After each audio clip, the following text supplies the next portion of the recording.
I just did a record with Bob Dylan, and it's got that. We decided that we'd have everybody in the same room, no earphones. So we had Bob in the middle of the room. We had on a 47. We had the rhythm guitar player to his left. We had the bass player left to center. We had the drummer center. We had the electric guitar player right center, and we had the steel guitar player on the right. And we had them all around him, no earphones. So everybody heard one another. It was like a performance. The leakage, we embraced the leakage. We wanted that. That's what made it. If you listen to that record, it's got that retro kind of sound to it. But with great microphones, and we used a sparing amount of microphones. We didn't use a lot. We used one mic on the drums. We used one mic on the guitar, one mic on the bass, and the same with the electric and the steel guitars. And we used an old Neve board. We were in Studio B, and we used a vintage Neve console. But we used an M149 on the bass. And then we used ribbon mics on the three guitars, and we used a C24 on the drums. I actually stereo mic overhead, and recorded the tape. But it was the fact that he said at one point he couldn't hear enough of the rhythm guitar, so we just moved them closer to him.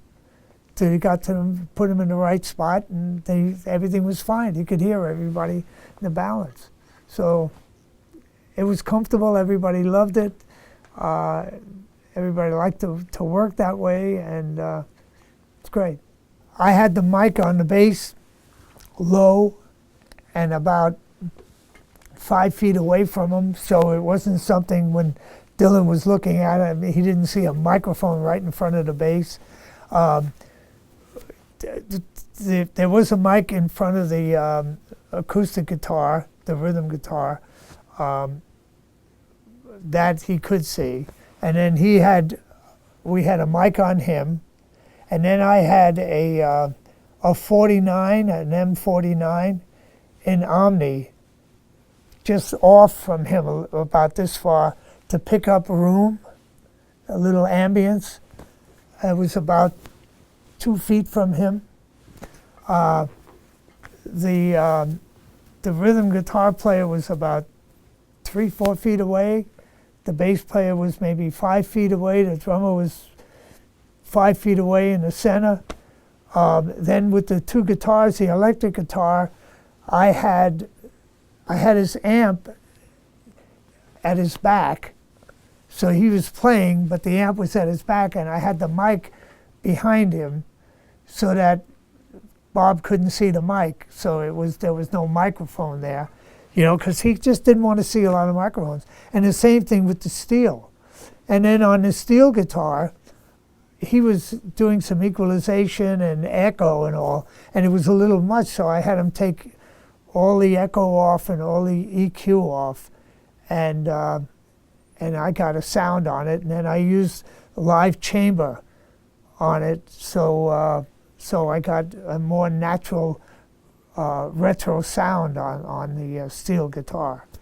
And everybody was just close. I mean, there was no earphones, so everybody could hear one another and talk to one another. Nobody was further apart than we are right now. What is that, about 5 feet? And so it was great.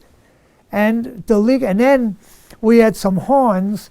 We had French horn and 2 trombones and on 2 songs.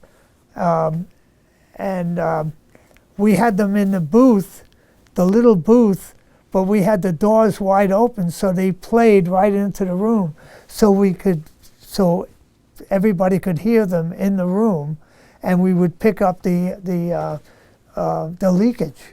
So by using really good microphones, we embraced the leakage you know, the leakage sounded really warm and good.